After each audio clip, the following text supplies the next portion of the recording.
Toma lo prometido. Fueron las últimas palabras que escuchó el verdugo de Barcelona antes de que las balas escribieran su sentencia de muerte. Esta es la historia.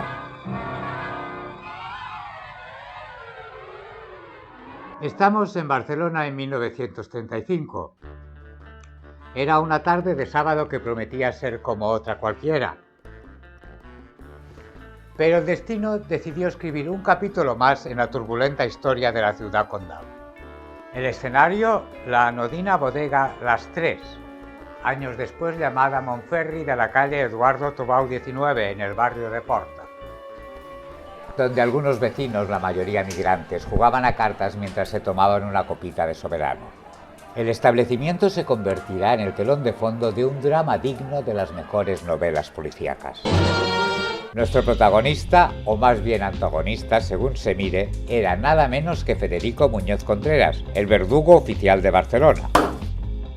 Un oficio poco envidiable, sin duda, pero alguien tenía que hacerlo, y vaya si lo hacía. Muñoz tenía 55 años y era conocido por su eficiencia y su peculiar invento, el garrote catalán, una mejora del tradicional método de ejecución que, según él, evitaba que su hombre sacara la lengua en el momento final. Todo un detalle por su parte, hay que reconocerlo. Ese 9 de febrero, Muñoz se estaba tomando un vermut en espera de la llegada del tranvía que lo llevaría a las casas baratas de Cambaguera, barrio al que se había mudado tras recibir unos anónimos en su anterior residencia en la Ronda de San Antón. Dos individuos decidieron que era el momento perfecto para ajustar cuentas, con un grito que bien podría haber salido de una película de gángsters: ¡Toma lo prometido! Llenaron de plomo al pobre Muñoz. Así, sin más preámbulos, el verdugo se convirtió en ejecutado.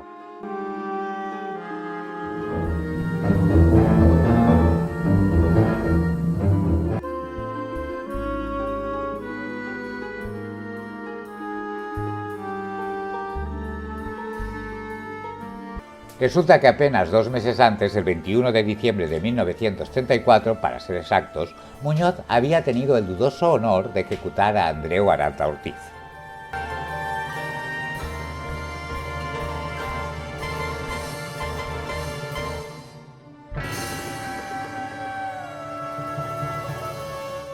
Había participado en un robo en la sastrería Marreres de la calle Hospital de Barcelona, que acabó con un tiroteo saldado con 5 heridos y un dependiente muerto. En tiempos normales quizás se hubiera librado de la pena capital, pero con el estado de guerra declarado tras la proclamación de l'Estat català dentro de la República Federal, los llamados Hechos de Octubre de 1934, no tuvo tanta suerte. El día 20 le notificaron la sentencia de muerte prevista para el 21 de diciembre de 1934.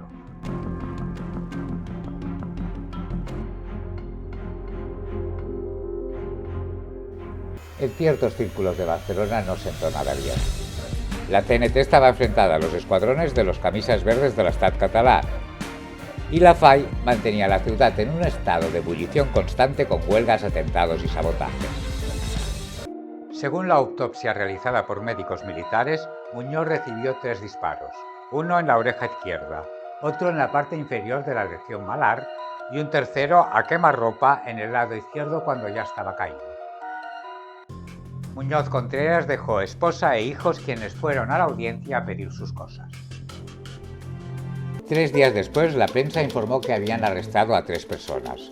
2 de ellos eran conocidos por la policía: José González Carrera, alias el Camarero, un ladrón de poca monta, y Genís Urrea, un popular anarquista presunto autor material, aunque nunca se supo a ciencia cierta el motivo del homicidio. Cuando por fin lograron instruir una causa contra él por haber comprado armamento junto a su grupo Los Anónimos, llegó el nuevo gobierno del Frente Popular en 1936 y ¡zas!, indulto general para delitos políticos y sociales. Urrea debió pensar que le había tocado la lotería. Fue indultado en abril de 1936, regresó de su exilio en Francia al estallar la Guerra Civil y se convirtió en agente de la Generalitat. Posteriormente, en 1941, fue encarcelado en la prisión Modelo acusado de apoyo a la rebelión.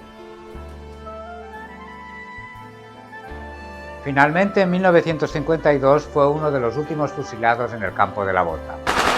2 meses antes del famoso Congreso Eucarístico y 17 años después de haber asesinado a Federico Muñoz Contreras.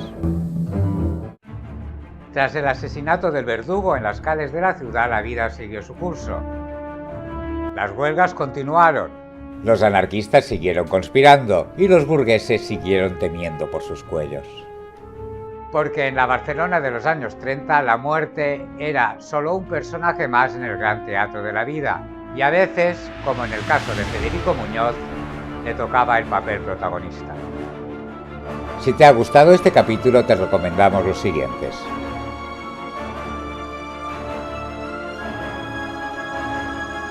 Si te gusta la historia, recuerda que tenemos un canal paralelo, Proyecto Memory.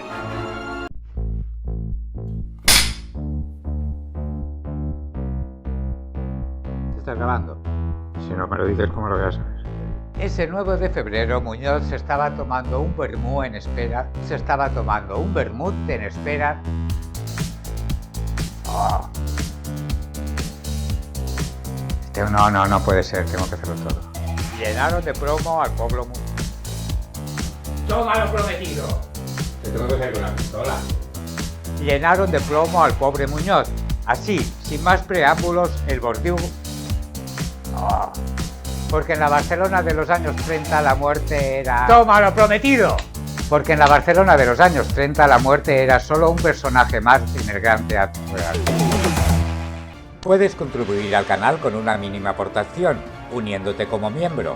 Verás los vídeos antes que nadie.